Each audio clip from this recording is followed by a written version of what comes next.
Hi, my name is Brendan. I'm 13 years old. I live in Oman. And the course name is Python with Turtle. Project name Turtle Wikis. And here's the output.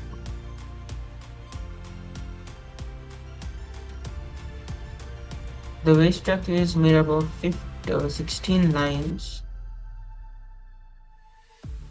and 5 contestants. When one of them wins, they will announce themselves as I won the race.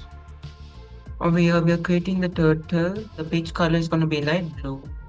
And the title is the race. Over here, we're drawing the track. The track is going to be 16 like you saw it. And I'm using for loop in for loop.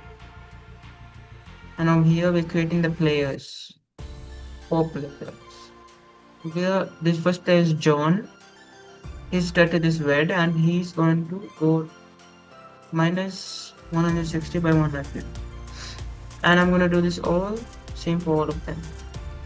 Then this one is to make them go forward. To make John go forward at random. And after he finishes the line, after he crosses the line, he's gonna announce himself as I won the race. And this is gonna be working for all of them. Thank you.